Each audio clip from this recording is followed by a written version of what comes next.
information on how to use the website, genuine concerns if it has to do with the recreational programs or the conditions of the cemeteries or the streets.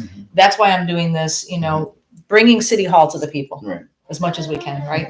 So it's important, and there's a lot of things happening right now on the state and the federal level, but things on the state level are more going to affect us here locally than the things on the federal. And everybody seems to pay attention to what's on the news. Yes. What's on CNN, federal, what's on Fox, right? Which is, that's like a boomerang and a yo-yo right now. What's really going to affect our day-to-day are the laws that are about to pass here in Florida and Tallahassee. So that's the important conversation. So what what are some of the laws that they're looking at, or can we speak about that? We can speak about it. They're still in session. Okay. We think it's going to be a long session. They're going into their 7th week soon. And I was actually just texting Representative Caruso, who represents the eastern part of Lake Worth Beach, and I thanked him for voting no on a bill. And it's important that we local electeds reach out to the higher electeds because they're the ones who are voting and making the decisions, right? And really, it's more educating them. Right. They don't know unless we show up. Exactly. And that's literally when I was in DC, Rick Scott said to me, well, I don't know unless you tell me. Right. Well, here I am telling you. So now you know, right? So now they don't have an excuse. So some of the bad stuff that could happen is the biggest one is sovereign immunity. Sovereign immunity is when a city gets sued by an individual. Right now it's $200,000 per person and $300,000 per incident. So let's say you and I, we're walking down the street and we got hit by a golf cart that was owned by the city. Together collectively, we could only get $300,000 for damages, or $200,000 if it was just me. The state's looking to increase that to $500,000. Actually, they're increasing it to $1 million, $2 million. Oh. But we're negotiating because this bill keeps coming back. It's failed the last 2 years. And now we've negotiated, we're at the $500,000 and $1.1 million with incremental increases, which is sad because what I think is going to happen is you're going to have frivolous lawsuits coming against the city, and that will bankrupt our city as well as other cities like Ocean Ridge and smaller cities that don't have that kind of bankroll. Right. So we're fighting hard against that sovereign immunity. We're saying, we understand there needs to be an increase. We've been at this level for years, but not 1 million, 2 million. Right. I'm not even happy with 500,000 and 1.1 million because I know, the lawsuits that we have. And so that's one of the bad bills. There's another one for utilities that says how much you can transfer from your utility fund into your general fund. The general fund is what facilitates the day-to-day operations. And then we have additional funds. We, as policymakers 3 years ago, put in a fiscal policy that only 8% is our cap of financial contributions from each enterprise fund into the general fund. As so we're not robbing from Peter to pay Paul every year and changing the budget around. Right. Well, the state's trying to cap it at 10% for all municipalities. That's a good policy. They're trying to get rid of CRAs. Wow. And that's the big one. Community redevelopment agents, come into blighted communities and they bring millions of dollars of investment. And I'm very thankful that we had a face-to-face Zoom with the bill sponsor. Yes. And he actually listened to the City of Lake Worth Beach. Jones, our CRA director, was on the Zoom. Deborah Tendrich, the new representative, actually coordinated it. Oh, wow. Nice. Which was amazing for a freshman up in Tallahassee. She got us a face-to-face with Mr. Gian Lombardo. And we're very thankful because he listened to us, Delray, and I think it was Lake Clark Shores were on the call. And again, he didn't know unless we told him. Lake Worth Beach has created more affordable housing than any other municipality in Palm Beach County through our CRA. You get rid of that, we can't help you with the housing crisis. Right. And what happened was there were some bad players, and the bad players basically had music. They did parades, they did festivals, concerts, and that's not what the CRA money is used for. Oh. So it's the one bad child gets all of us thrown in timeout. So we're fighting hard against that. He said he's going to make an amendment. And we'll have a conversation again next week in regards to that. So when I go up to Tallahassee or I go to DC, it's not because, I need a vacation. It's definitely because if we're not there telling the story, these bills will pass and they will affect our day-to-day operations. Yeah. And then the community will feel it. Those services will suffer. And that's why you have to fight. And that's why the residents need to stay informed of what's happening here, not what's happening up in DC or Venezuela. I mean, those are all important, but this affects your day-to-day.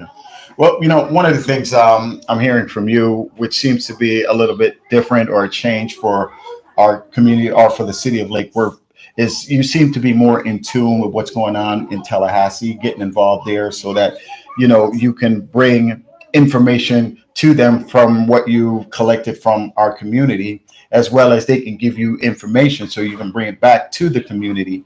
And that's exciting. I know if it was done prior to you, I wasn't engaged or involved, or let's just say I wasn't notified. And that's one of the questions I'm going to bring up to you a little later on, is that, I wasn't notified about it. And when I say I mean, we represent a large percentage of our community. Correct. And if I don't know representing the community, then I know the community don't know, because then, if I'm close to, commissioners like yourself and I'm not notified, then the community is not informed. Correct. So I'm happy that you're doing that, informing us, and yeah, keep making trips out there, because that's where a wealth of information and changes happen. So we need that, and we need to, get in tune with them so that we can start to see the changes that are coming here in our community. We're trying. It's not easy, but the big difference is you have to make those phone calls, and you have to have that personal relationship like I have with you. Right. When I first got in office, first thing I did was called up Representative Caruso's office, and I'm like, I'd like to meet the representative.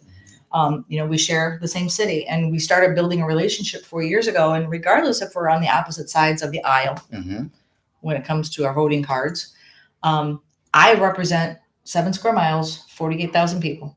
It doesn't matter, independent, nonpartisan, not able to vote, newborn to 100 and on, right? I represent every single person in the city. And it's my job to make sure that he understands the impacts that these bills will have in our city, because our city are also his voters. And so that's the important part, is making sure that he has that connectivity. Right. And that's important. Okay. So now one of the things, like I said, I got from one of the residents here is that connectivity thing. They, when you have such a huge, diverse group of people, how can we connect them so we can get, true results or response from a lot of the things that we would like to see happen to our community? That's a twofold question, and it's a great question. So there's responsibility on the city's part, and there's responsibilities on the residents and the business owners. And in the last couple of years, we've done a really good job in City Hall of coming out into the city. So every quarter, we have a district commission meeting. So we move from District 1 to 2 to 3 to 4 throughout the calendar year. And that's to bring City Hall into the community. And we meet at churches or conference halls or, the Osborne Community Center. And it's really to get people who normally don't come to City Hall to just engage. And it's, we bring all the directors from all the departments to answer questions. And we've been doing that now for 2 years. We have a newsletter that residents can sign up for. And every month in their email, they'll get a newsletter on things that are happening in the city. I encourage everyone to sign up through our website. Our website now, you can click on the link, and it's now in Creole and Spanish. All the information you need. Of course, we're on all the social media channels, right? We have a public information officer. Her name's Rebecca. We're on all the handles, social media wise. But if you're not on social media, it's your job as a resident to find out what's happening. We also have a YouTube channel for the city of Lake Worth Beach. So you could, let's just say you wanted to find out what's happening with the cemetery. You could go online. You could go to our agendas. You could look and see when the cemetery conversation is. You could look at the minutes. The minutes will tell you what time on YouTube to watch the meeting. So we've kind of streamlined it as much as we can without literally knocking on every person's door and saying, hey, pay attention to the meeting tonight. So it's kind of twofold, right? People have to want to be engaged. But it's funny you asked this, because I have a really good friend of mine who was very engaged in the city years ago. And I asked her why I don't see her at neighborhood meetings, what's going on. And she said, many of us live in a box. We go to work, we come home, we get our kids to school, we feed our kids. If you're not in that box, it's not going to get Getting attention. Right. And until the garbage isn't picked up when they get home, Mm-hmm. until they turn on the water and it's brown, Mm-hmm. until the electricity gets shut off, until there's a major pothole that they've driven through, that is when we normally hear from residents. Mm. So, and I don't think that's a bad thing. I always say if we're not hearing from a lot of residents, we're doing a pretty good job. Right. Yeah. Yeah. If my phone's blowing up or I got 300 emails in 2 days, I know there are people upset about something. Mm-hmm. So genuinely, we don't show support for items. We just assume that the politicians know Yeah. if we're not there complaining, go for it. Go for it. Yeah. Does that make sense? No, it makes a lot of sense. One of the scary thing about that thought is we're not in that box, right? And we tend to prioritize things. So if it's all those things that you described, we're paying our bills, make sure our kids are getting to school safe, getting the education, all that. Getting involved in your local politics, and then you have so much that goes around it that we tend to just kind of push it aside and not understand the importance of it because of how our city is governed and the changes that we can make to help better our community. So that's the scary piece of it that we need to get. And then when you're talking about the different languages that our community is built up on. And then, how do we get them engaged and how do we get them over certain fear to say that, it's safe to have, or to get into that arena and talk and, because a lot of us, especially here 4 or 5 years and not really understanding how the system goes and tend to just do things to get by. And I'd like to see us figure a way how we can get those folks a little bit more engaged and show up so that we can get their point of view as well. Because since you're here, we want everyone to contribute to the betterment of our community. We do, but I'm going to be honest. I think the last couple election years have made people tired. That's true. I mean, if I'm tired, I know the general public's going to be tired. That's true. And I think that sometimes people, when they show up and they vote, and their candidate or their person they supported doesn't win, they disengage and mentally say, my vote doesn't matter. Man. And I get that. I mean, I 100% get it. Trust me, the frustration level, is there. It's genuine. It's real right now. But we can't let that deter us from moving forward. We still have to show up. We still have to be part of the community in some capacity. And you can do the smallest thing, right? Like, once a week, I take the garbage picker upper, little, I don't know what they're called. It's like the little claw thing. The grabbers. Yep. And I grab a garbage bag and I literally do the alley behind my house, one house over, up the side street, and then to the front of my house. And then once a month, I walk all the way down the alley and do it. And I do the green space. If we just had people who started with one small thing with cleaning the space around their house, I think number one, you'll see a level of pride in our community rise. Right? So it really does start with the small things, because before you know it, you make that part of your habit. And as you know, habits become who you are. And then it just becomes second nature, like putting your grocery cart away when you grocery shop. Do you leave it next to somebody's car or do you walk it all the way back to where you got it from? Right. It's that same mentality with being involved with the community. It really is. Do you make it a point to go a little bit above and beyond, even though it might take 15 minutes out of your day to clean up around your house? It might take you 5 extra minutes to push that cart back. It's those small things that I think that we really need to get our community to engage with. I like that that description you gave, especially with the returning the carts, because that's one of my, I don't want to call it a pet peeve, but, I get annoyed because when you go to the grocery store and you do your shopping and then you just leave the basket right there in a parking lane where the next person behind you come to park. It's inconsiderate. It's very inconsiderate, so that now they'd have to, so I tend to move it so I look like I'm crazy when I'm out there, move it, because I try to, the next person who can pull into that parking space and not have any inconvenience. So I like leaving the place a little better than how I saw it. And that's why you are amazing. And that's why we support you as a community, because you've been doing that for years. You always try to find things to make somebody's life better. And that is what we need. We need more of that genuine love and care and concern in our city, regardless of what language you speak or what you look like or where you come from. We do. We need that genuine concern of leaving it a little bit better. Yeah. There's nothing wrong with that. That's what we're here to do. We can't just look to use up something and then expect it to be around. Nope. It's not going to be there. No. And that's exactly with our city. If you have time to volunteer, we have advisory boards. If you have time to volunteer, we need basketball coaches right now. Mm-hmm. So we have needs in the city. So if you want to be more involved, you can be. Mm-hmm. But at the same time, we're not pressing people to be, because we know the state of the world. Yeah. Right. Yeah. The state of the world is crazy right now. Right. But if you can do one small act of kindness, like cleaning up around your house, putting your shopping cart away, saying thank you if you see a city worker out working, just pull over and thank them. Mm-hmm. Thank you for being here today. Thank you for showing up. Mm-hmm. Those things go a long way. Yeah. Here I'm going to throw this at you and see. Catching. Yeah.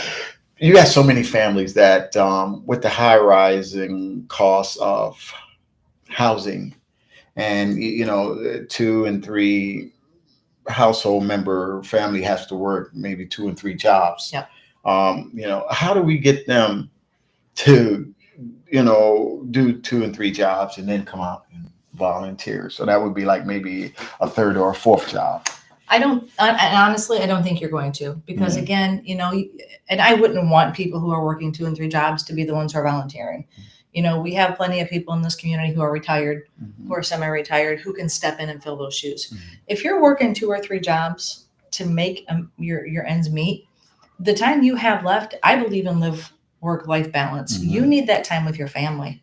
It saddens me when somebody's working 2 and 3 jobs, and then the only time they have off, their kids don't get to spend with them. Right, yeah. And that to me is more important. Family's always first in my world. Absolutely. And so if you're that person, no, we don't want you to be the one volunteering. We want you to sign up for the newsletter. We want you to be involved and know what's going on in your community. But this is more for residents who are retired, for people who just, find themselves, not having a purpose or being bored with their day-to-day routine. We've got plenty of need for those people.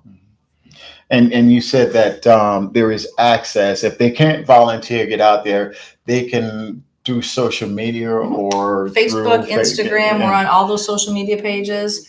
But we're also, like I said, the newsletter, YouTube. You can watch our meetings on YouTube.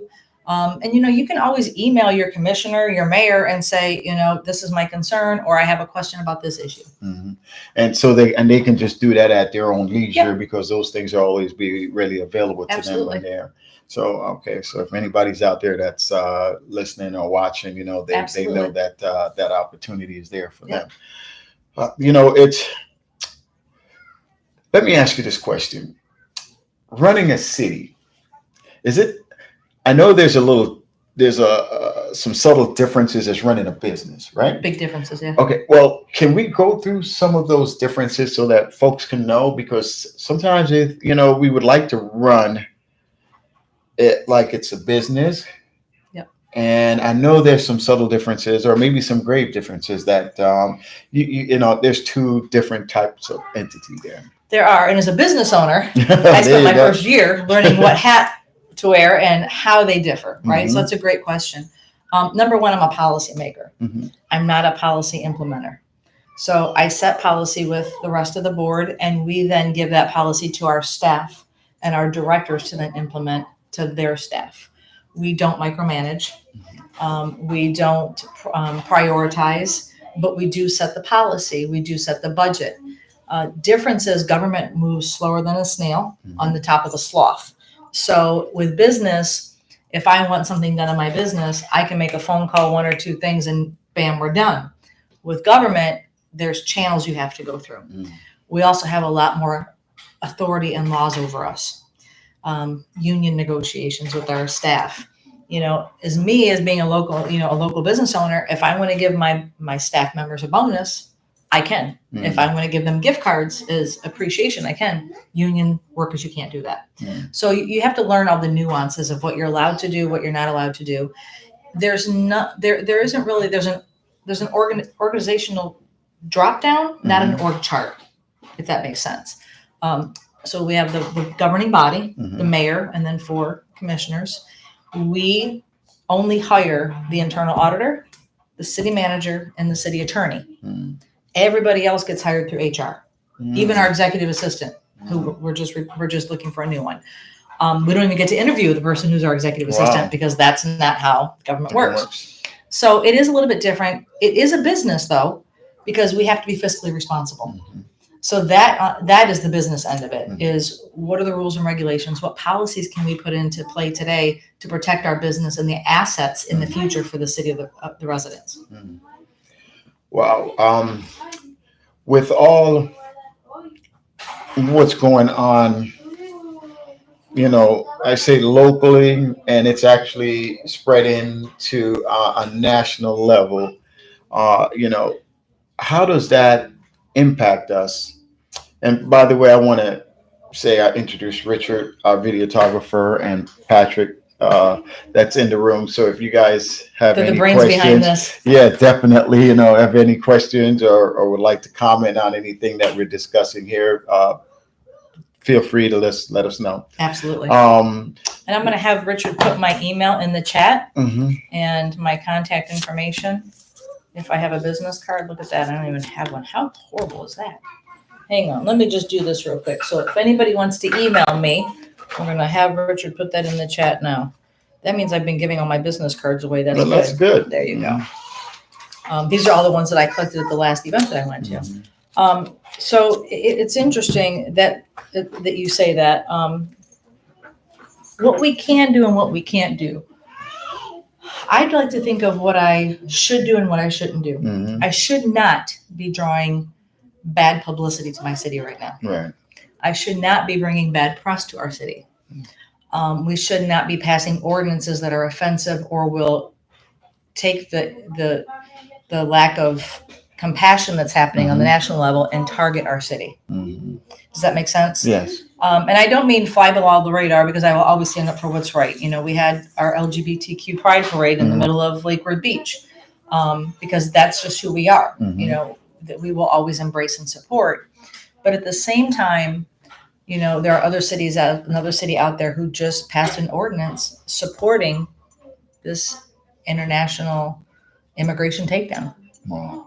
And as a city, that's not our job. Mhm.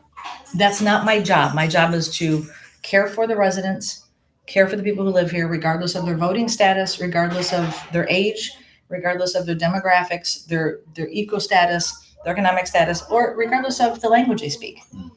I will not separate the city as a policymaker on just to make a point. Yeah. Because that point, why it may be newsworthy today, is only going to hinder and hurt the city in the future. So that's really on the national politics why we stay out of it. I fight the bad bills, like some of the stuff that they're trying to do on municipal bonds in DC that will hurt us financially. But I am not going to stand up from the top of the rafters and take on DC or Tallahassee like some other politicians would, because that will only hurt our city and our residents. I'm not going to do something like that for my own personal gain or to be on channel news or the Today Show. That's just not who I am. Right. There are some politicians who they feel that that's how they get their point across.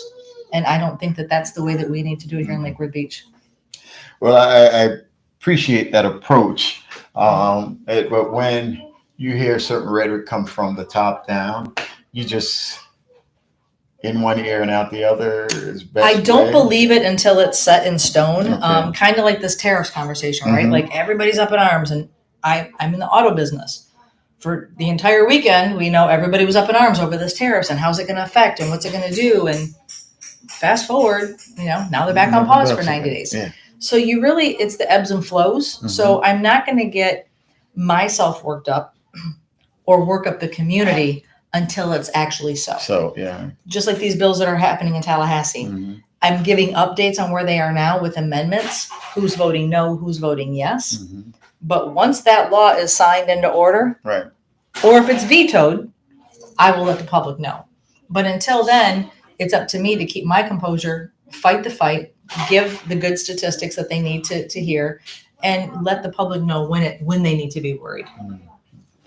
That I tell you, we have so much activity that's going on, and it just affects us. It's on a national level, but it affects us locally. For example, even as we sit here and speak, today is one of our serving day. Mhm. So I don't know if anyone has heard some of the noises in the background. We have folks that are coming in and out of here for clothing and different things. So I apologize about that. No, But don't this is one apologize. of You're our- helping. Don't Yeah. never apologize for being the hands and feet of God. Yeah. Don't ever do that. Yeah, but I'm sure you took notice from previous visits that you've had with us, and then the level of activities that usually goes on outside with us, handing out food, and then now we are down to like maybe two tables that we may bring out, and we typically would feed 150 to 200 people each time we serve, and now that's down tremendously because of what's going on the national level. Yep. And then it's just it affects us locally. So your funding, for the people listening, so your funding sources on the Mhm. federal level, Yes, because they have done this Doge, yes, has stopped, which then stops the state level, which then Mhm. stops the county, which then stops the cities, which then benefit the benefits. nonprofits. Absolutely. And you see that's going on now to whereas we have very little. Now I know that there's some things talked about, and I can't go into specifics because I wasn't engaged, enough to say, hey, talk about it. But I know that there's some, talks going on about contacting the governor and see what the governor can do to actually have an impact to kind of, get at least that portion that affects all the cities like ours with for our communities like ours that that need that food to give to those very same people we're talking about that's doing 2 and 3 jobs just Yep. to maintain their bills, and this is just something a supplement to them Yep. to say, hey, at least we know they don't have to go hungry while they're steady paying their rent, insurance or whatever else they need to take care of. And it's sad. I mean, I grew up on food stamps back when food stamps were these little colored Yeah, I remember papers that that. they were all different colors, and that's what you gave to this person at the store, which was embarrassing as a kid because everybody knew you were paying with I food know. stamps. Now they have this card you tap, and nobody knows what you're doing. Nobody knows. So I grew up on food stamps. I grew up going to the center to get day-old bread and cheese and peanut butter, and I respect and love the fact that you're doing that, because for kids like me, that was the way we got fed on the in-between. When the food stamps ran out and it wasn't payday, how do you feed your kids? Right. Unfortunately, I think that because of this national immigration mentality, Hmm. there's thought in some lawmakers that ties directly to the needy. No. Yeah, I know. Born and raised American girl here. Yeah. Needed food. Yeah. So I think that there's a misconception, as you were saying, of who's the recipient. Hmm. And the recipient are our children. The recipient are our veterans, our elderly. Hmm. That's who we're taking care of. Hmm. And if you can turn a blind eye to take care of any of those categories, regardless of if they're here legally, documented, undocumented, that just to me shows your moral beliefs. Hmm. And you can't change that.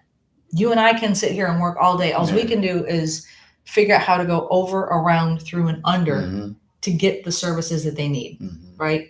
And this is where I think we really need to lean on business partners for you, business partners for our other nonprofits, be it restaurants that can partner with you Right. and say, hey, you know what? Anything that's day old or any of our pay, whatever we don't serve on this day, we're going to give to you every Mhm. day.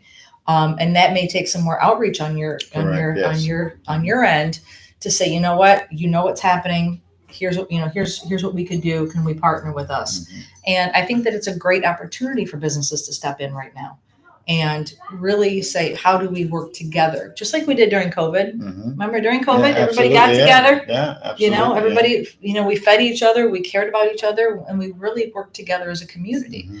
And I think that that's what it's going to take. Yeah, and it's sad that you brought up COVID because it seems like we're a great community. We work together, but we shouldn't have to wait Nope. until tragedy strike and then we say, okay, well, let's work together, Yeah. or let's do something here. I think we have to just kind of find that gear to keep it going. And I don't mean it in a way where we'll stress the local small business, because Right. we know they're going through some struggles Right. too as well.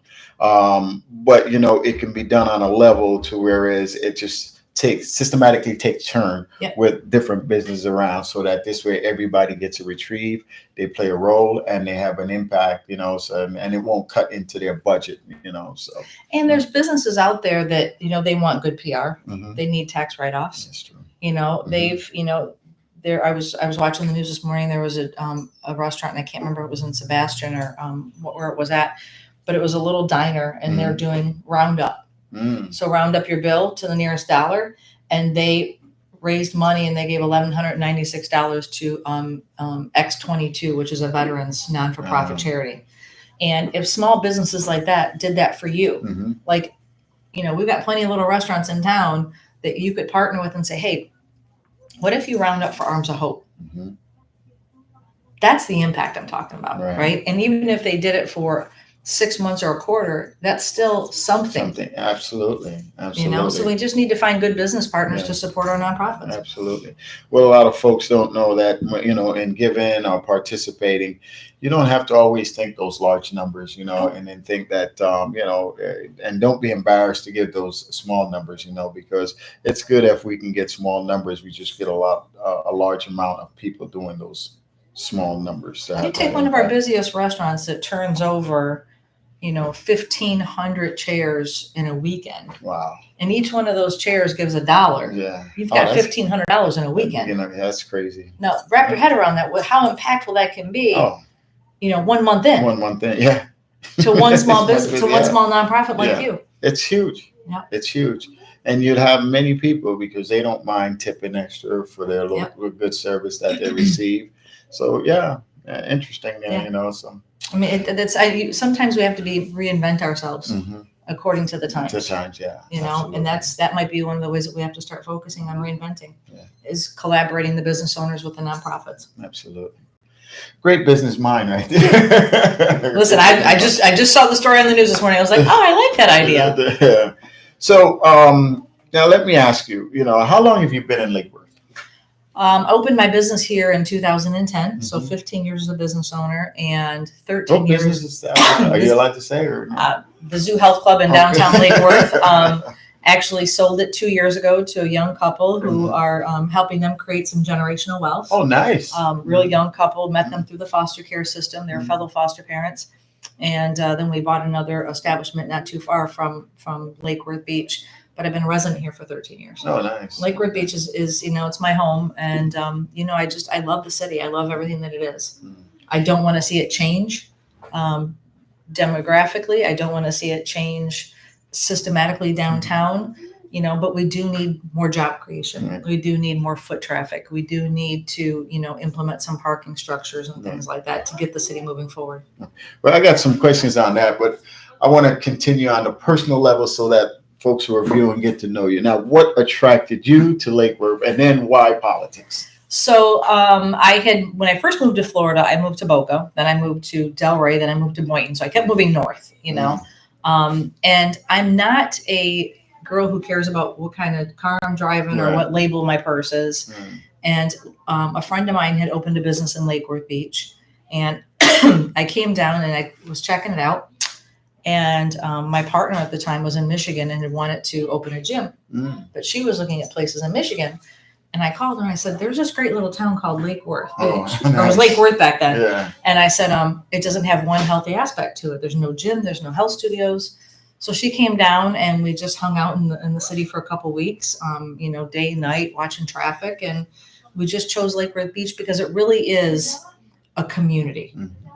People know each other. It's a flip-flop wearing, Jeep driving, wave to your community member environment, and that's what we wanted. So then 2 years after having a business here, I was at the local Publix getting ready to go drive back to Delray, and I was stopped by 3 or 4 community members. And I got in the car and I said, I want to live in this community. Nice. And I made it a valiant effort. I went through the first-time home buyers program through the CRA. And it took me a little over a year and a half, and God built me a beautiful, perfect home, and I'm never going to leave it. There you go. That's my house. That's my house. And how I got involved with politics is because being a new homeowner, I was frustrated with couches on porches and things. Yeah.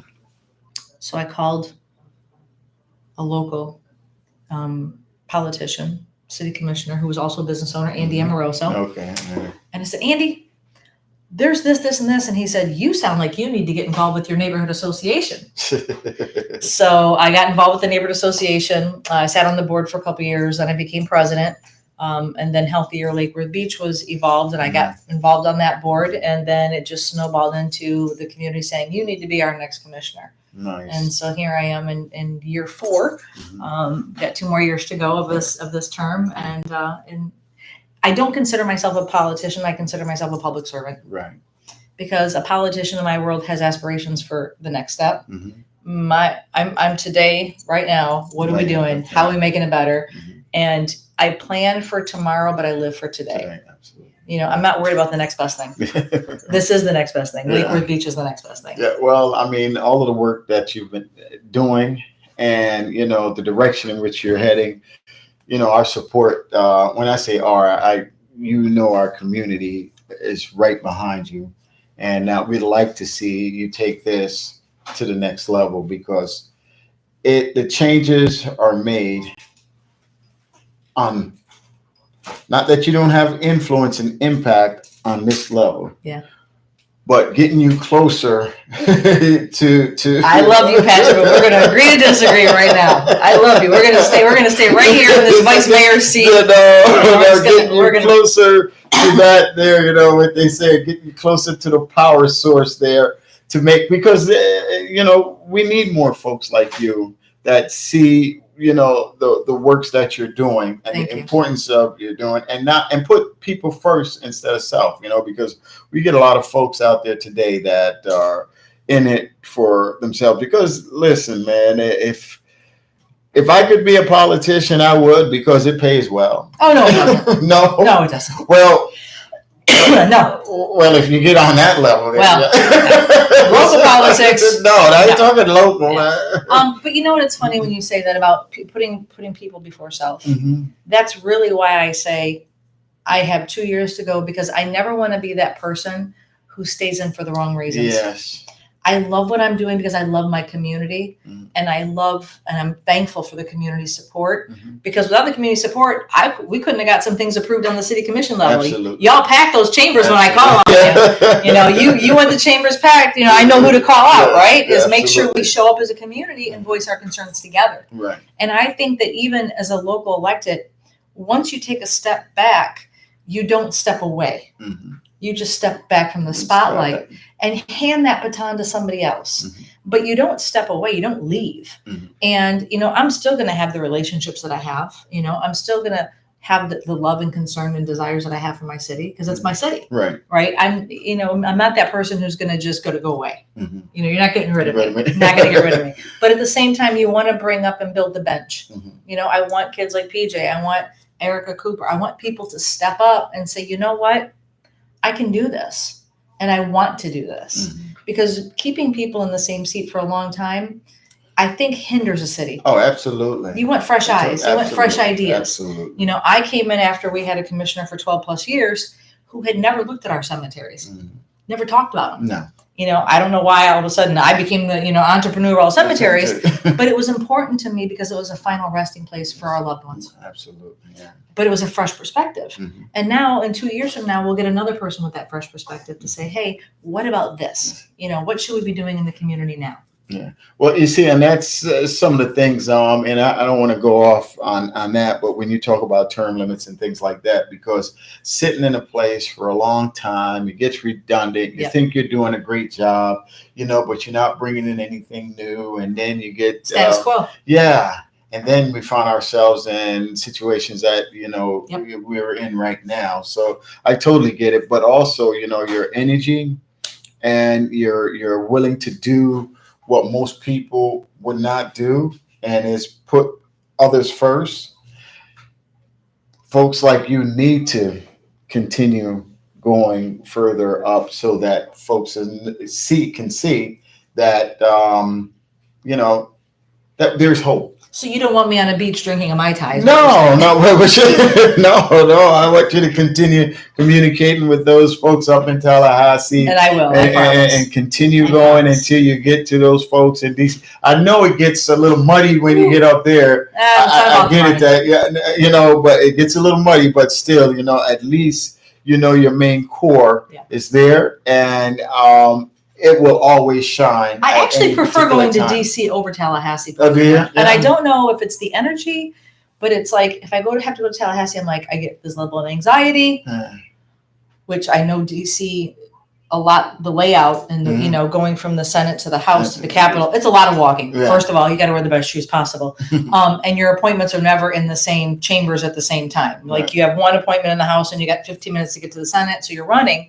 But the energy in Tallahassee, I don't know why, because it's so homegrown, Mhm. it can be frustrating for a local elected. Mm. And, you know, a lot of people go up there, local electeds, and they think, okay, I'm going to get my FaceTime with this representative. Well, you can't go in the middle of session because they're in session. They're thinking about bills, appropriations. Mhm. It's really taking that time when they're not in session, when they're here, you know, in their county or in their Mhm. district, building that relationship. You know, making sure, like I had Representative Caruso, I invited him to our city last year. Mhm. He spent 5 hours touring our city Wow, nice. with our electric director, our water director, Nice. and I had another commissioner go with him because they shared the same district, Mhm. and I thought it'd be good for them to build, you know, a relationship. And I wanted Representative Caruso to see where the money was spent. Mhm. So when session came, he remembers, Yes. oh, I remember what Lakewood Beach did with that money. Mhm. And I didn't wait till we were in session to ask him. So that's really what it takes to get to those people who make those big decisions, is getting them to come see your city and tour and have face-to-face meetings and come to the city commission meetings and give their legislative updates and really giving them the respect that they're due, because it's a hard job. I mean, it's tough up there. Are they really, you know, open or receptive to folks like yourself Mhm. that's going out there? Oh, yeah. And you know, they give I've you. never had one elected state or federal representative or senator, Mhm. from Marco Rubio, Rick Scott. I mean, you name it. I've sat with a lot of them. I've sat at the table like this with a lot of Mhm. them, and I've never had one not give me the time of day. I've never had one not give us 10, 15, 20 minutes. Mhm. Marco Rubio, actually, the first time I met him, I spent 40 minutes with him. We only had a 20-minute time slot, but we were having a very good conversation. This is 2 years ago in DC. And you can tell sometimes that they're listening, but they're not digesting. Yes, all right. And that's really when you have to bring like a fact sheet Mhm. or a leave behind, and you really have to make friends with the legislative aide, Mm. because they're the ones, the gatekeeper, Yeah. that I can pick up the phone and I can call legislative aide. And because I treat them with respect, Right. and I respect their position as much as the electeds, Mhm. they're going to help me get my message Yes, of across. course, yeah. So it's all relationships. Yeah. It is. It's respecting that seat that they're in, regardless of, again, what side of the aisle they're on. You know, they're an elected. They knocked on doors. They campaigned, and they got voted in. You have to respect that. Yeah, absolutely. You can't yeah. go in there with a chip on your shoulder and think that, you know, just because they're not in party alignment with you, you're never going to get anywhere like that. Yeah. You're not. And I wish that the world would see that. Right. You know, I really do. Well, a lot of folks, we say we're not educated on how the whole thing is ran, because most of our education, like you say, comes from what we see on TikTok. Yeah, in the media, how social media, wherever, you Yeah. know, and then we formulate our own decisions, and you know, and then that becomes our reality. Yep. And not understanding the true sense of it. You know, I know a lot of folks, if you tell them some of the things you just said, that, oh yeah, we're a different party line, but we sit down and we had lunch and we talk, and you know, and there's some things that we agree on, and there's some things that we disagree, as well as there's people in your own party line that you sit and have lunch with and you agree on and 100%. disagree on, you know, so 100%. it's the same all around. Yeah. But a lot of folks, they don't know that. But see, as a local elected, that's my job. Mm. We're nonpartisan in local elections. Mhm. So we don't run on a partisan line. Mhm. So as an elected, my job sitting in this seat as your vice mayor Mhm. is to not talk about R's and D's or independents or NPAs.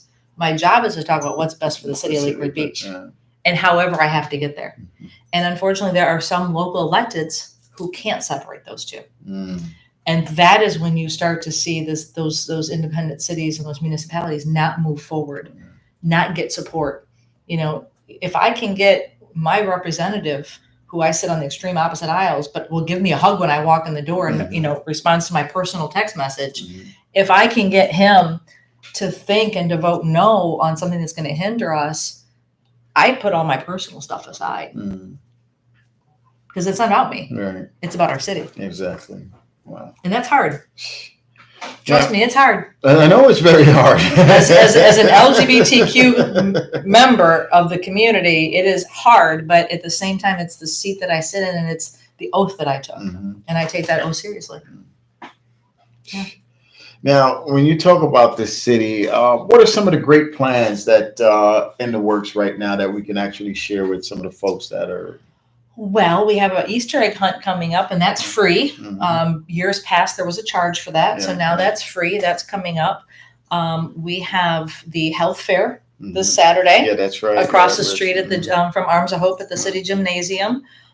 We have the cemeteries will be fenced soon. We're waiting for the surveys. Excited about that, yeah. Yep, fenced and gated, so we're just waiting on the land surveys to be done. We just approved a parking garage for the downtown. Now that is something that is truly, truly needed. And I know a lot of the business folks in the area should be excited about that, you know. They are, but part of that, like I was just explaining to the lady at the jewelry store before I came here, I had to pick up my clock. She's on Lake Avenue and she says, Sarah, are we going to have paid parking? And I said, you do, because to pay for the garage and to get people to pay to park in a garage, you then have to take all your free parking and turn that into paid parking. I said, but what does that look like? 15 minutes free and then you pay after, or, you know, 15 minutes free during these hours. I said, but we need turnover. I said, and right now, the reason there's so many empty storefronts is because when someone comes to look at a space, the first thing they say is, where do my customers going to park? Yeah, exactly. I'm not going to sign for 3,000 square feet if I don't even have 2 parking spots. So the parking garage is a huge win. There was some pushback from people who live in that community who didn't want a parking garage. But you have to do what's best for the whole of the city. So the parking garage has caused us and triggered us to finish our parking plan. So you will see resident decal parking soon. So for the streets, everybody will have their own resident decal. People who live on those downtown JK, L, and M close to downtown who don't have a garage or a driveway are frustrated that they have to park 7 houses away. They can't park in front of their own house. So that resident decal will help take care of that. Again, paid parking downtown and possibly an employee-only parking lot for downtown businesses for their employees to park. So that's a huge win because I think once we have that in place, you'll start to see those storefronts fill. You'll start to see job creation, economic stimulation, which we need badly. Absolutely. And then we have the Weiner Museum of Decorative Arts coming. That's a huge win for the city. Again, that's going to be downtown on L&M, and it's a non-for-profit. The Weiner Museum of Decorative Arts. I can't wait for them, man. It's so exciting. Me neither. And you know they're going to have an apartment complex, a part of it. And that's going to help offset the cost of the nonprofit museum. So that's again a win. Gulfstream has announced that they're going to be open by the end of November for soft opening. Oh, nice. Their official ribbon cutting is supposed to be in February of next year. And you can follow them on social media as well. They do live updates. They actually just had a thing the other day where they were asking people's opinion on the exterior color. So they're really continuing. The Gills are amazing owners. To engage the community on what the Gulfstream looks like. Again, WMODA, you can go to WMODA, so WMODA, loves, LWB.com. You can sign up for their newsletter to see what's going on with that project. They'll send you an update monthly as that project progresses. So we've got amazing job creation coming, right? We have 200 units coming on Dixie Highway that are all affordable, 55 and over with Madison Terrace. Nice. Locked in, affordable only for 55 and over, and pet friendly. So in Circuit, the little runaround thing that we have downtown, we're getting ready to expand that to 12th Avenue South and 12th Avenue North in the next year. So you can use the Circuit app. It's $1 for the ride to wherever you want to go, $1 per adult. Kids are free, Mhm. and it's an app you put right on your phone, just like Uber or Lyft. Mhm. And we're providing people a way and a transportation to the community. And this is throughout just Lake Worth, right? Just Lake Worth Beach. And then at Lake Worth, sorry, Lake Worth Beach, and it'll take you to the downtown area. It'll take you to the downtown, beach. Publix, to the beach. You literally put whatever address you want. So if I wanted to leave my house and go to my best friend's house on 10th Avenue, I just get picked up at my house and go to her house, and it cost me $1. Mm. Well, I think some of the moms or some of the other nonprofits that's actually taking care of kids, Mhm. have some issues. Would that be a good avenue for them? Getting back and forth with their kids or stuff like that, Yep. or I took circuit a couple weeks ago with a little 4-year-old foster. Well, she's not a foster anymore. My little 4-year-old that is part of my life. We took her in the circuit from my house on East Street to Bryant Park, and she's 4 years old. We just put her in the little seatbelt, and so I don't think a lot of folks so they would come when you say 12th Avenue South. yep, they'll be going that far. They don't go that far yet, Okay. but in the next year we're extending it to 12th Avenue South. So, and will there be a designated spot, or is this door to door? Door to door. Okay, so say I'm on Wingfield Street here, Uh-huh. and let's just say Washington, Yeah. okay, and I want to ride, and You they don't come to Washington, You just so I'd walk have to 12th Avenue, give them an address up in give them 12th the Avenue. address. It's a little pin that drops, Mhm. and they'll pick you up right there. My friend who lives at 10th, Mhm. it stops at 7th, so Mhm. she walks 3 blocks to 7th, and she Mhm. gets picked up there and gets taken downtown. Oh, nice. I think that's information there. That And we it's, have I mean, to- $1 a ride. You can't beat that. No, you can't. And that's one way, or Yep, or one way per adult. Okay, so $2 if you want to. Yep. So in this case, if your ride is dropping you off, you say, "Well, I'm going to be ready in 2 hours. Can I come back?" Or is it something you have to Nope, you call do it on and the app. schedule? Okay, And gotcha. it's a 10-minute wait max. Okay. Is what their goal is always 10-minute max. Okay. So they drop you off at Publix, you do your shopping, Mhm. drop you off at Bravado, whatever, do your shopping, you go back in the app, they pick you back up and take you home. Nice. One of our regulars at 4th and C uses it daily, like 2 times a day. Oh, wow. She's 74 years old, Yeah. doesn't drive, has vision problems, and she uses it every day. But I think it's a great opportunity for folks. She fit the bill. Yep. Yeah. And now she has that extra freedom that go. What it's like to can just get out of your house. Yep.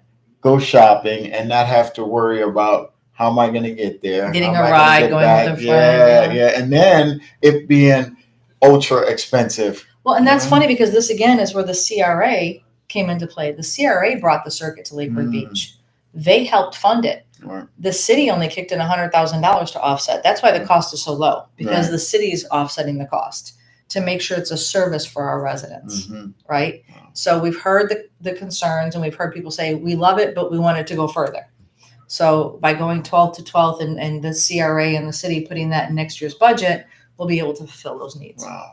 That's Yeah. so awesome. Yeah. And these are things that I can bet a lot of folks don't know in our community, that what's ready available for them so that they can have access to, enhance their lives a little better. Let me show you what the app looks like. And we used to have a little free code. I don't know if there is one any longer, but it's How can we get some called Ride information? Circuit. It's a little green. It's called Ride Circuit. And you just go in there and you just put your little, there it is. Mm. Let me show you. And you're going to say, I'm sorry, I didn't mean to. Yeah. Now, how do we can, other than what you're doing right now, get the information out there? Is it done in 3 different languages, and how are they distributing Circuit. those? It's on your Apple or Play Store. Okay. And it's free to upload. Okay. So just go to your Apple Play Store. Yep, Apple Ride or Circuit, Android, yeah. and just hit Ride Circuit, and it populates from the map where you are, and absolutely. Oh, that's so Super awesome. easy. Yeah, that's so awesome. I mean, We're trying. yeah. We're moving the needle where we can. Yeah, I think of so many people and Florida is, of course, in the past was built for the elderly, and so you still have that dynamics here, and some of the things when we go back to where you were speaking about earlier, when we were talking about the food and misconception of who's actually taking part of all of this, because we know who we're feeding here, and you have a lot of elderly that's on a budget. Yep. So they fit the bill there. Housing, is a struggle, and it's good to see what CRA is doing. And then now you're talking about, the ride, where they can go in and tour the town, Yep. and go back home without have to worry about the park in, without have to worry about high cost expense there. It's so awesome. Exactly. Yeah. Yep. And it's door-to-door service, which is important. Well, see, these are things that really make up when you trying to find out what makes a city good. Yeah. And these are the little things that makes The little nuances. good. Yeah, exactly. Why would I want to move there? Exactly. Yeah, because then if you plan on retiring someplace, or Yep. choose Lake Worth Beach. Yeah, somebody may not want to drive. I mean, I know a lot of folks, even at a younger age, have Oh, anxiety. they're the ones who about don't. No, the younger kids don't want to drive. Yeah. There's no more running to get your license at 15 or 16. Mhm. They everything's at their phone. They can have Uber Eats drop off their food. They can talk to their friends. They don't need to do anything. Literally, I read a study. I can't remember the number, but the decline in youth getting their license. Mhm. I mean, it's mind blowing, because I couldn't wait to get my permit, to get a car, to be able to get back and forth to work and help my family. But now, 17, 18, 22 years old, these kids don't want a license. They don't need it. Yeah. They don't need it. Yeah. Everything on their phone. So Circuit is a good option. It's also, what I like is that it helps prevent people from drinking and driving downtown. Oh, yeah. It helps with the traffic downtown, Mhm. the parking situation downtown. If I have, 20 people who are going to go downtown that choose to use Circuit on that Friday or Saturday, that's 20 less cars. That's absolutely. That's, now we're talking about saving emissions and environmental costs. Yeah. And I mean, it all interlocks, Yes. right? It all plays together. Mhm. And another aspect to this wonderful city is the beaches. Yes. We're working on it. We actually have a study right now being done by a third party on the oceanfront property that we own, on how do we make that the biggest and best investment for the city for the long term. What does that return on investment look like? Because to offset cost for our residents, to be able to ever lower taxes, because right now we're at the top. We can't, we can't go any higher. We want to lower them. Right. But to lower taxes, we have to say, okay, where can we make up that difference to lower taxes? And it's got to be our beachfront property. Right. We've got to really hone in on that. And we've had some offers that have come before us. Wow. That's called an unsolicited offer. Mhm. And it's public knowledge now, so I can talk about it. One of them was through Hyatt Hotels and Jack Nicklaus Golf Course to redo our golf course and to build hotels. And this is called an unsolicited. So they just say, hey, we'd like to. And then it's up to the policymakers to have a conversation.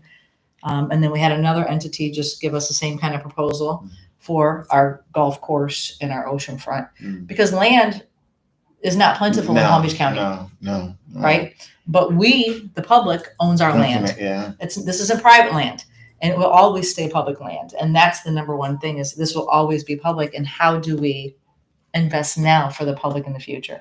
Wow. For not our kids, Yeah. but for BJ's kids, for kids, generations from now. Yeah. What is the best thing that we can do with this land that we have? Wow. So they would come in and build a hotel or a resort whatever the residents tell the policymakers, and then this study, if that study comes back and says, you would make X amount of dollars by putting in 2 more restaurants or building a parking deck and doing this, then we have to go out for public input, and then you open it up to bidding, and it's a public-private partnership. Okay. It is public benefit, but with a partnership. And it's kind of what we just did with the garage, right? So the garage came about with W Moda. Right. When W Moda was coming into town, we knew we've always needed a parking garage. We've never had the money. Right. So W Moda has offered to finance that garage at 4% with a price certain construction. And that means $8.5 million max is what this garage is going to cost you. We don't care what happens with tariffs. We don't care what happens. It's called the price certain contract. So we locked that in at 4% with the W Moda people and their entity to build the garage for the city. We own the garage. We're paying for it, but we're at a lower interest rate and a price certain. That's a public-private partnership. Oh, that is awesome, man. Yeah. That is So we awesome, still man. dictate what it looks like, where it goes. We still own it and manage it. But when you bring the public and the private together, good things can happen. So that $8 million, is that a cap? Is there a cap on that to say, okay, after, let's say you do an excellent job there, you pay it off in 4 years or whatever. Then what happens to that partnership? Are they still? We own the garage. you And own it's, it. yep, That's it's ours. It's free and clear. And from day one, we're the one making the money on the garage. Mhm. We're making payments to them. The CRA kicked in, I think it was $1 million too. And so after 4 years, we own it.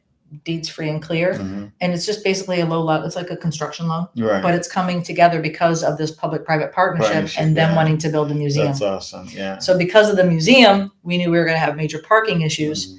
So we said, well, here's our parking issues. If you can come to the table and help us cure that, Mhm. then we'd be able to work together. Yeah. And so Wow. that's really what it's about, Nice. is bringing in good partners to fulfill needs for our city. Okay, makes sense. Yeah.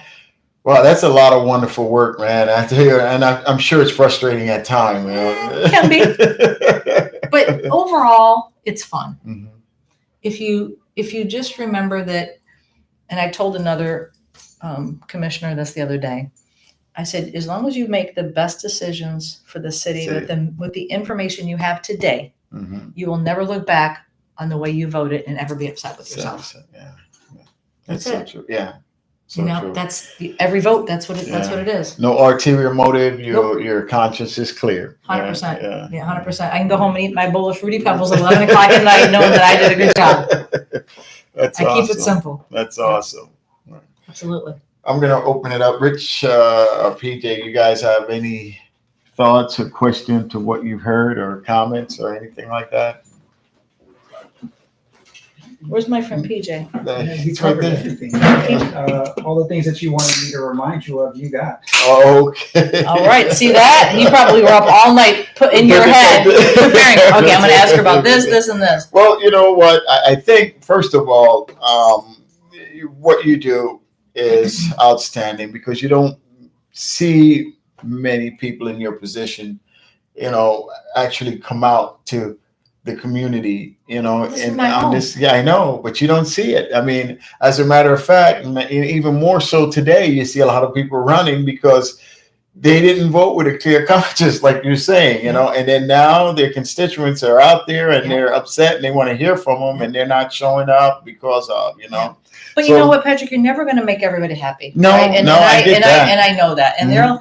there will always be 25, 30 people in this city who will always be a no for anything progressive. Mhm. It's just who they are. It's their beliefs. It's their morals. That's their compass, right? Mhm. My job as an elected is to not listen to the noise, but really listen to what is best for the city Mhm. now and in the future. Right.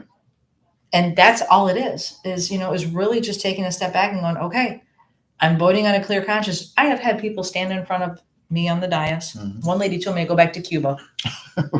I was like, I've Where- never even been to Cuba, but okay. And I think it's because of my last name. I had no idea. I've had another lady who stood up there and said, I don't trust you. And I said, well, I'm sorry, but you don't even know me not to trust me. I've never given you a reason not to trust me. And, you can't take those things personally. No. You know what you do? You just say, you know what? Okay, that's your opinion. But I know, just like you said, with a clear conscience, that every single day I'm showing up, I'm doing the best I can. I'm not making a decision predicated on my own needs or on my friends' needs or on how it's going to benefit me. I really consider, how is this going to benefit everybody? Right. Again, the cemeteries is a perfect example. That's it, yeah. I don't have any loved ones in those cemeteries. Right. I didn't want the very first story that broke. I think you remember Yes. that we were going to sell the cemeteries and dig up bodies. Yeah. And I'm like, no, I'm trying to figure out how to make the cemeteries better and not lose $300,000 a year. Right. And, again, those are hard conversations that nobody ever wanted to have. Mhm. But as long as, I love what I do. Some people are, I could pave the street gold and they're mad it's not platinum. We do the best we can. Well, you're absolutely correct there. And even sometimes too, folks, we feel like we know best, and we don't have all the information. Definitely not like, our elected leaders do, because they're sitting there and they're in that form where this is what's going to happen. This is how it has to happen. Yeah. And, and then sometimes there's no, if you want it, this is what we have to do, Right. Yeah. And then if if you don't get it, this is what we're going to have to deal with. Right. Exactly. And sometimes it's not nice. It's not comfortable, so. It's not. When I voted for the garage a couple weeks ago, Mhm, I actually went on the record and said, I've been for paid parking for 5 years. mhm. I'm a business owner downtown. I had my spot and I rented that spot because I had my own private parking lot. Right. I would have never rented anywhere else on downtown. And somebody took that video from YouTube and used it against paid parking downtown. Oh, wow. And I'm not on social media right now because Yeah. I took a break from it, but I said, okay, it's what I said. I will stand by it today, tomorrow, and 10 years Yeah, from now. yeah. We need paid parking downtown. Yeah. Because if we want infrastructure, if we want potholes filled, if we want clean streets, things they cost us money. Absolutely. Yeah. And, again, like I said, I'm trying to figure out how can we lower taxes for our residents. Mhm. If we have paid parking and Snowbirds and Tourism is paying into that every year, and I can relieve the tax burden on our residents, that's a win. That's a huge win. That's a win in my world. Yeah. Well, we don't see that. And then with the paid parking, and you're local, you have your parking decal on your vehicle. Is there a discount, or it doesn't? There really is for the matter? beach. So Okay. as a I know local that there is downtown, for the beach, for the yeah. downtown, you get one. We're working on the paid parking. Like I Mhm. said, we as a body said that if we implemented paid parking, that there's got to be a way for our residents to Yeah. register, Mhm. that they get a 20% discount on that hourly rate. Right. Okay. Right. So when I go to use Park Mobile in West Palm or wherever, it automatically hits me for $6.50, $7, whatever, Mhm. that first hour and a half. We're implementing a way where you can register your vehicle, your login, Mhm. and you're a resident, you get a You discount. get a discount. Yeah. Right. There And you then, like go. I said, we're working on, maybe 15 minutes free. And, we've got a lot of things happening in the parking issue downtown. Well, see, those are bridges there, right? The folks who are disgruntled about it, Yep. and then you see that, your voice is not, it's heard. And in a difficult situation, here's what we're trying to do Right. to To lessen the burden. Exactly. Yeah, like with Circuit and Yeah. extending that. Yeah, absolutely. You That's awesome. That's truly awesome. I'm excited. I've always loved the city. Well, I got here by chance. And, I wouldn't say chance. yeah, well, yeah. And, but just being here and getting involved and knowing the people, this is a wonderful city. And I want to say personally, thank you for all that you do. Oh, I love it. yeah, You know yeah. that. I Oh, appreciate everything that you do. Oh, You're here doing it every day, all day long. And that's truly what makes the Yes, community the yeah. community. Well, thank you for that. And this forum here, I really appreciate it. I think it's needed. And, we'll continue and we'll watch this thing grow. And then what we'll continue doing is getting those information out there to Yeah, folks. absolutely. And, make sure that they'll come in now and start to voice their opinion, so that I don't know if that makes your job easier. It does. Or not. Does it? It does, Okay. yeah. Because at Because- least you know. Again, like I told you before, you'll know when somebody's against something because you'll have 300 people gosh, in yeah. City Hall, Oh, and yeah. you'll know Oh, that yeah. they're not happy about something. Mhm. Status quo is if you don't hear, you're Mhm. doing a good job, Yeah. right? But I always want to know people's opinions, and it's the simplest things like, again, we'll go back to the cemetery because it's right here. Mhm. One of my dearest associates, allies, friends, who's actually, he was against the fencing of the cemetery at Pinecrest. And I said, I love you, but I can't just take your one. Mhm. It's what's the greater good of the entire Absolutely, cemetery. yeah. And that's where the hard part is, Mhm. saying, I love you and I hear you Mhm. and I understand and appreciate your point of view, Mhm. but for the better of the city, The city, this is what has to be done. That's Yeah. awesome. So it's that balance, Yeah. you know? Well, I can't wait. I mean, going back to that, I see so many things for being in the community over the years. And yeah, some of the things you see there, and that's someone loved one, Yep. that's buried there. And, you have folks coming to put their flowers down or visiting. And you don't want to see certain things, Correct. and having that, and then also, putting that here is going to beautify the Absolutely. community too as well. So Absolutely. it enhances it. So it's for me, it's a win-win all around for those family members that have someone there, and then also the aesthetics, curb appeal that when you 100%. put that up there, it may change the dynamics of our community. Just this little section right here. Right, So, exactly. And it's what I said, if you do one thing Mhm. and then the next person does something and then your neighbor does something and then it right, just, it exactly. snowballs, Yeah, awesome, and then we just do it together. awesome. Well, you're here every Second second Thursday. Thursday. Yep, from 11:30 to about 3:30, 4 o'clock. hmm And I love it. And, we're going to do some more work and getting the community the information that they need and getting more feedback from the community, because you're here, your time is valuable, and this community is valuable. So, And even if somebody wants to come by and write down a question Mhm. or give you their name and number and Mhm. have me call them when I get here, I mean, we can do, however we have to get to the community is what we're going to do. Wow. Do you see Because that? I get it, people work, Yeah. but if you can't make it here on Thursday and you want to stop by and tell Patrick, hey, I need to talk to her, Mhm. they can always drop off their name, number, address, whatever they need from me, and I'm more than happy to come back and meet with them.